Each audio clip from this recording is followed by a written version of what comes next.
Oferecimento Óticas Arco Verde. Você vê e confia. E AGS. Com apenas 3 letras, seu negócio será multiplicado. Saudações fraternas! Começou mais um programa de todo o coração. Você que passou a semana inteira esperando por esse momento, o nosso encontro a partir de agora traz muita espiritualidade, reflexão do Evangelho, aprendizado sobre a liturgia. Eu sou Jailma Barbosa e este é seu espaço com a Diocese de Caruaru, o conhecido Programa do Bispo. Falando nisso, vamos para a reflexão do Evangelho com Dom José Rui Gonçalves Lopes.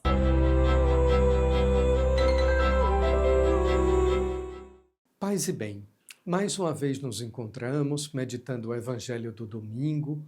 Estamos no 5º domingo do tempo comum e o programa de todo o coração nos oferece essa grande possibilidade, à luz do Espírito Santo e pela nossa fé, meditarmos a palavra de Deus.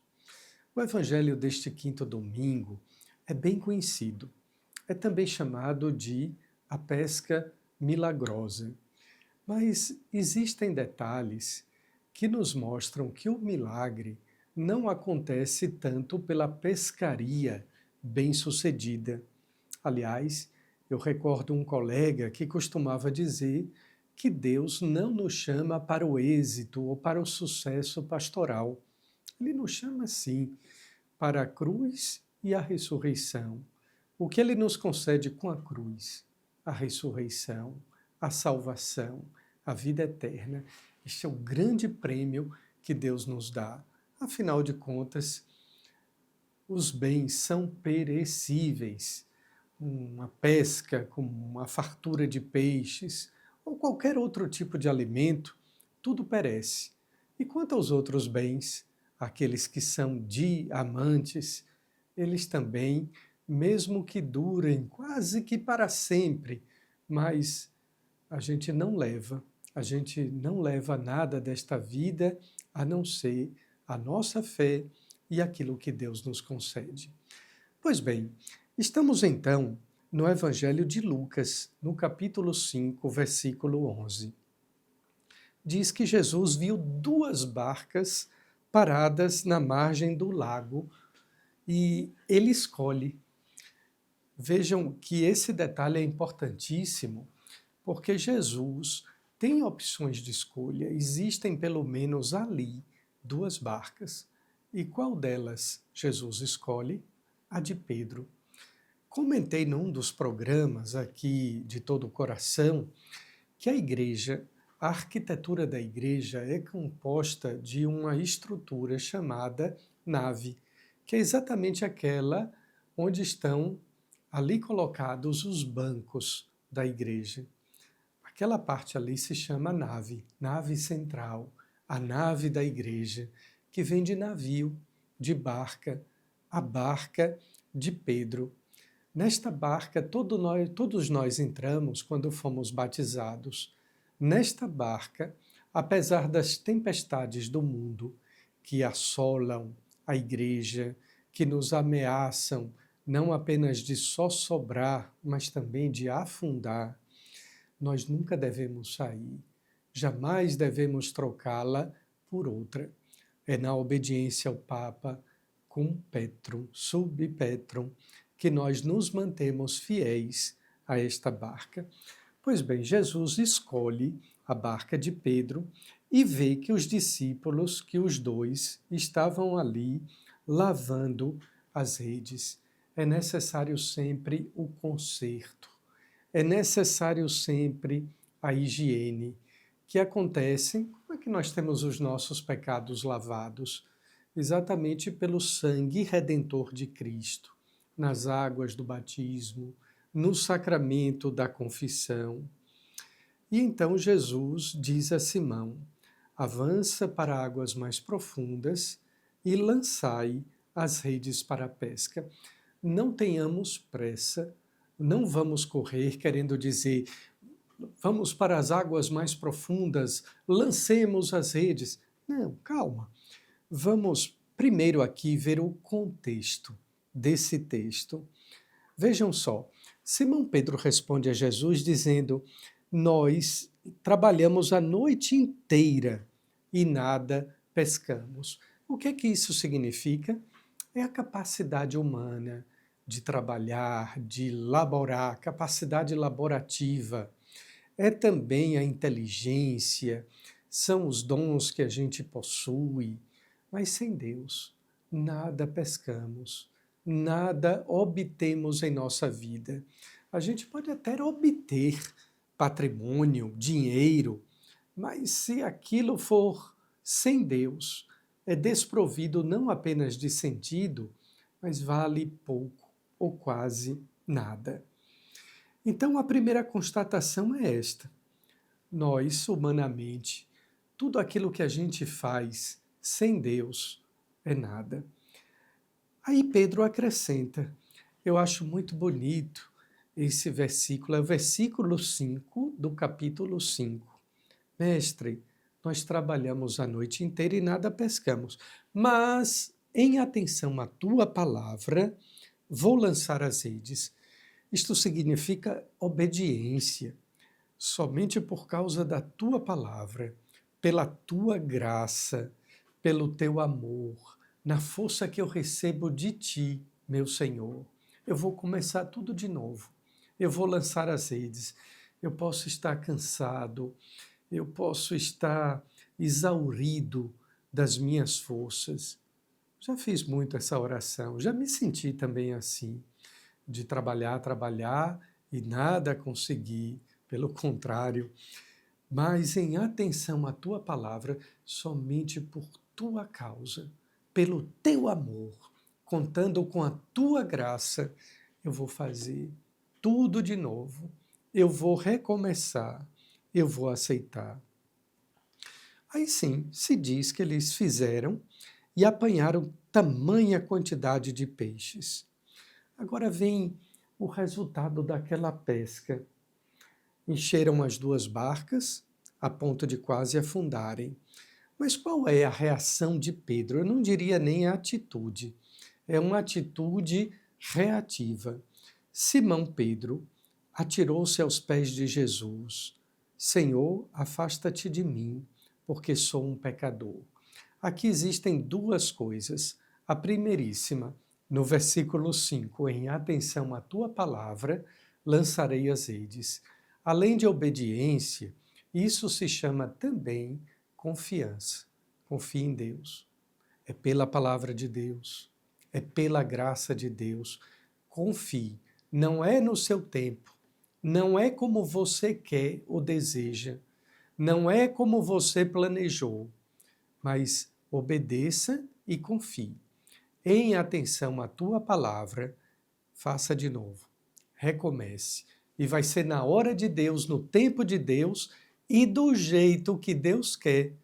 Afinal, a gente não diz se Deus quiser, então é o querer de Deus. Então, quando Pedro diz, em atenção à tua palavra, vou lançar as redes, obediência e confiança. E depois, diante do resultado espetacular, maravilhoso da pesca, Simão Pedro atira-se aos pés de Jesus e reconhece como pecador. Isto se chama humildade. Muita gente não se confessa, não é por vergonha, é por falta de humildade. Outros tantos não se confessam por falta de fé. Então, falta de fé e falta de humildade. Havia um santo que costumava dizer, quando o demônio lhe incita a pecar e diz, não tenha vergonha. E depois lhe diz, não, eu estou com vergonha, tenha vergonha de confessar os seus pecados. Mas é ali exatamente que Jesus diz, não tenhas medo. De hoje em diante, tu serás pescador de homens. Então aí eles levam as barcas para a margem, deixam tudo e seguem a Jesus.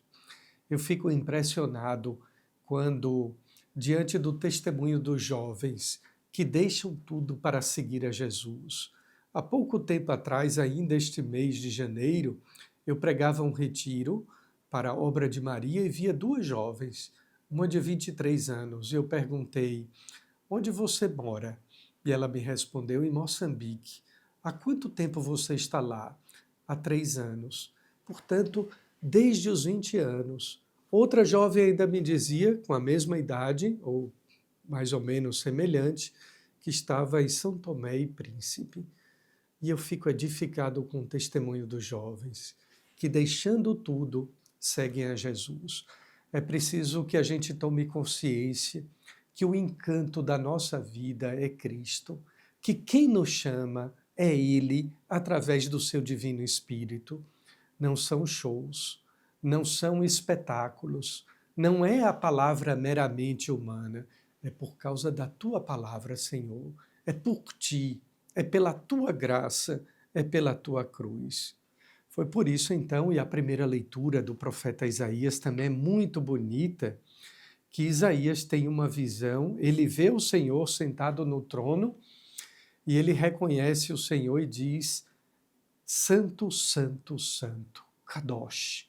Esse é o Santo dos Santos. Como dizia Dom Henrique, não é meu amiguinho, não é meu colega, é sim o amigo divino, mas é o Senhor. Por isso a gente deve ter respeito, deve ter reverência com a Eucaristia, na igreja. A igreja não é teatro, não é palco de espetáculo para a gente ir comer pipoca, para a gente ficar conversando, batendo papo. É ali onde a gente se encontra com Deus e a gente pode, com toda reverência, cheios de fé, dizer Santo, Santo, Santo, o Kadosh, o plenamente santo. E ali, um dos serafins, com uma brasa na mão, toca a boca do profeta, dizendo, agora o teu pecado está perdoado. A gente canta também um hino que é mais ou menos semelhante com quando diz, me puseste uma flecha, uma brasa no peito e uma flecha na alma. Essa brasa que inflama, que faz arder o nosso coração de paixão, de amor, para que a gente possa dizer também como Isaías, aqui estou, envia-me. É isto, queridos irmãos. Eu fico por aqui, mas o programa de todo o coração continua no próximo bloco. Fique aí.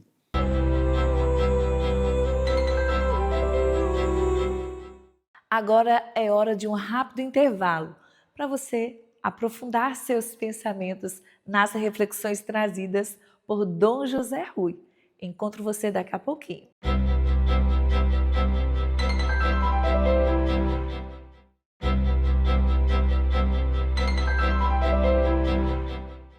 De volta com o programa De Todo o Coração. Agora chegou a hora de nos aprofundarmos nos ensinamentos da liturgia com o Padre Adriano Davi.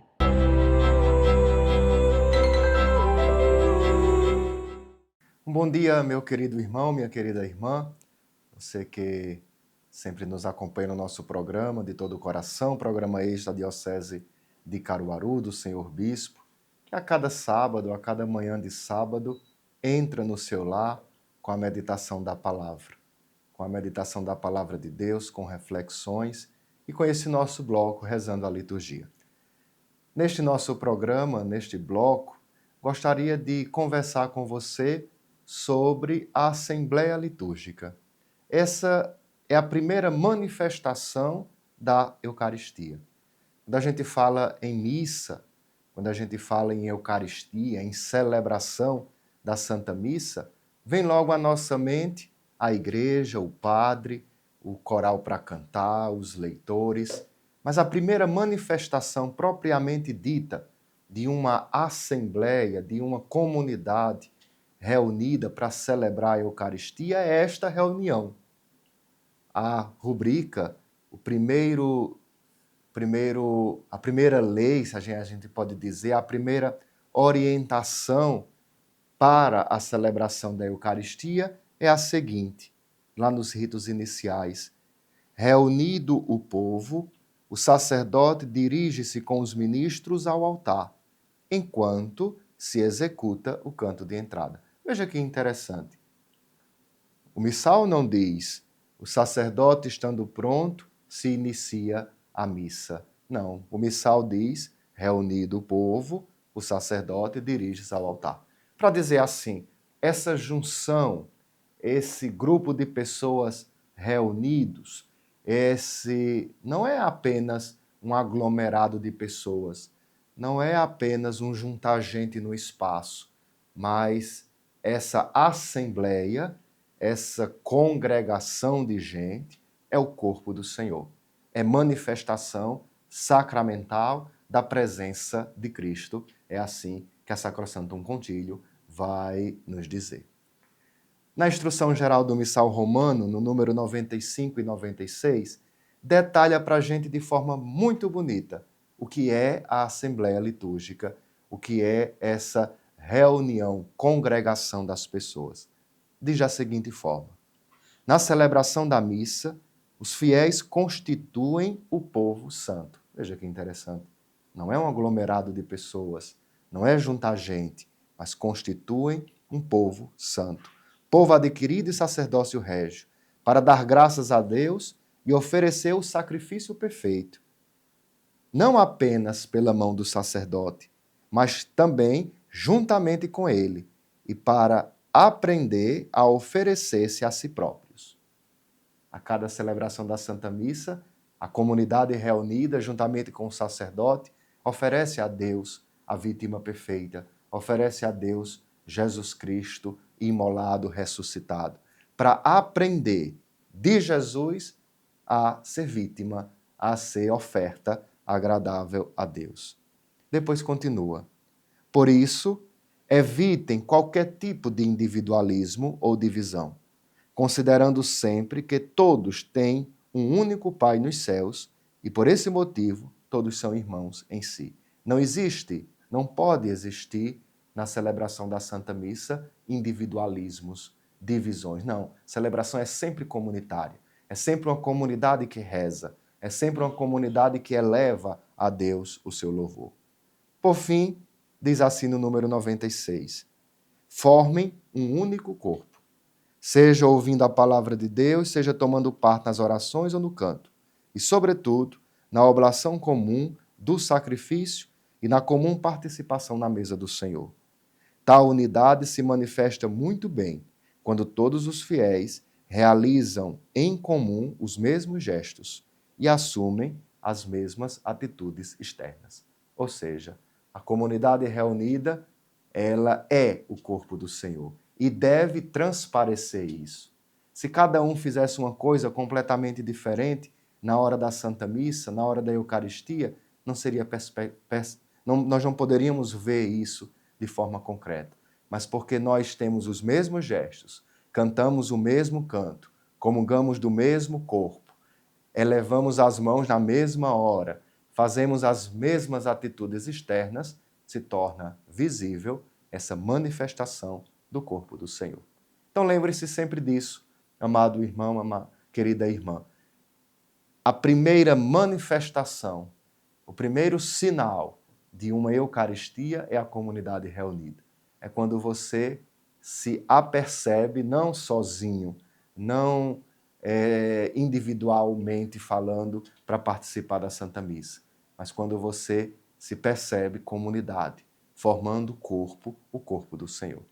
Então que neste 5º domingo do tempo comum, quando a gente for celebrar a Santa Missa, onde o povo reunido e o sacerdote oferecer a Deus o sacrifício perfeito, a gente possa se lembrar sempre disso. Nós somos o corpo do Senhor. Somos muitos, mas formamos um único corpo, uma assembleia reunida, congregada no Senhor Jesus.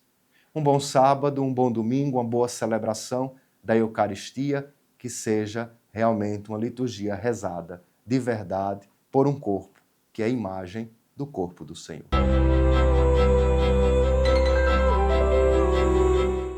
Vamos aprender agora sobre a vida dos santos com o quadro Nossa Devoção, Hora de Aprender com Frei Jean.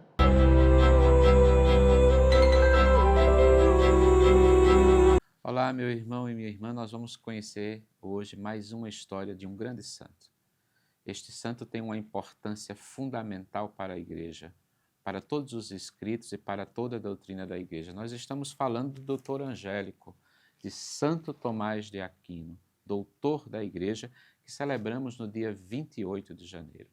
Tomás de Aquino é renomadíssimo, né, na nossa teologia, na nossa filosofia, tem uma marca aristotélica na sua história, né, nos seus escritos, mas também Tomás vai se destacar exatamente por clarificar a fé, por trazer esse elemento também entre fé e razão, discutindo com a razão as verdades de nossa fé. São Tomás de Aquino nasceu no ano de 1225, no sul do Lácio. Ele pertencia a uma família muito nobre, né, no qual teve a oportunidade de ter uma grande formação. Conta-se que quando criança, Santo Tomás de Aquino, já com 5 anos, ao ouvir os monges cantando os louvores a Deus, ele, cheio de admiração, perguntou: quem é Deus?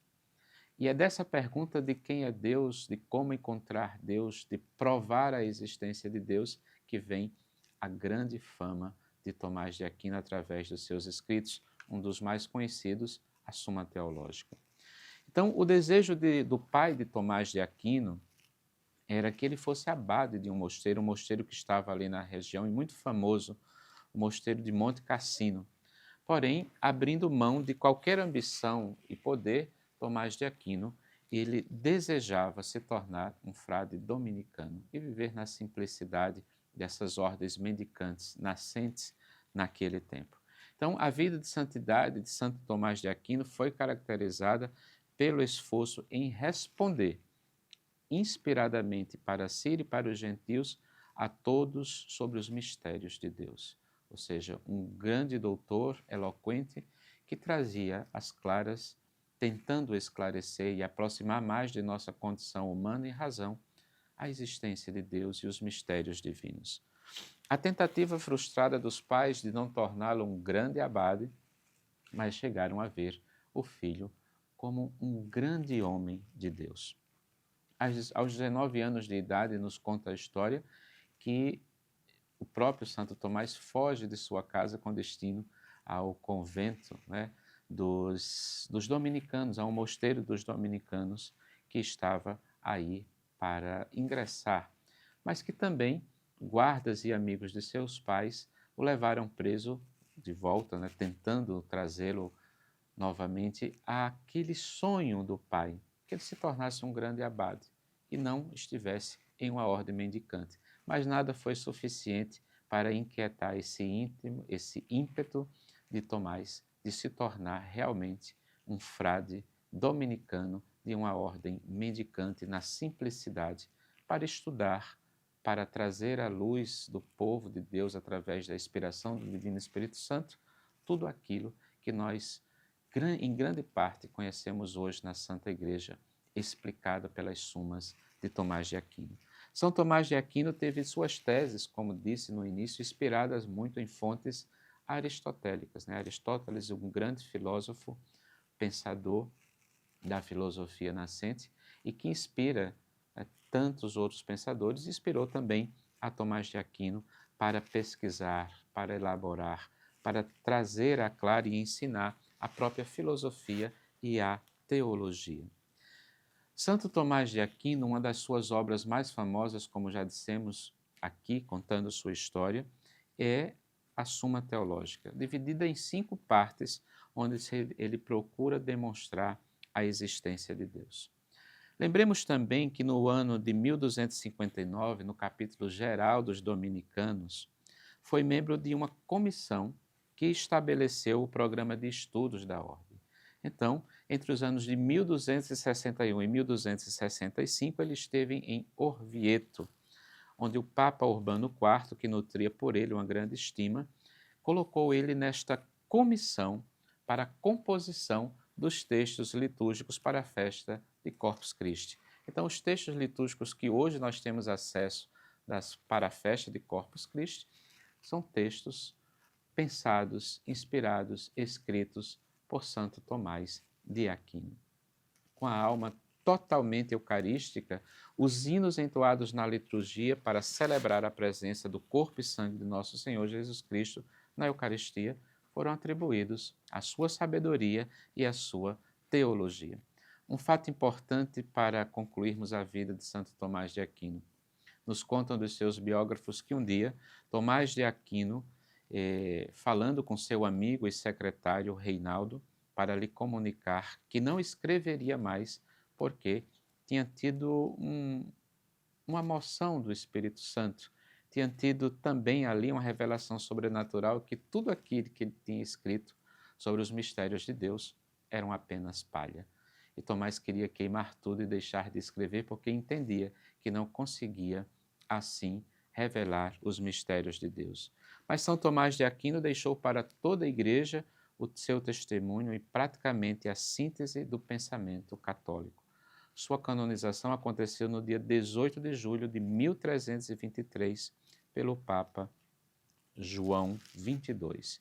E em 28 de janeiro de 1567 recebeu do Papa Pio V o título de Doutor da Igreja, o Santo Angélico.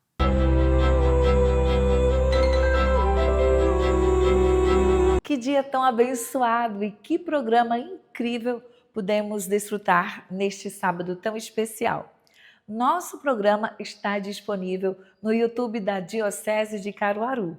Então, se você adora maratonar pelo YouTube, acompanhe os demais programas e fique sempre de olho nas nossas redes sociais. De todo o coração, fica por aqui. Abençoada semana para você e a gente se encontra no próximo sábado. Até lá!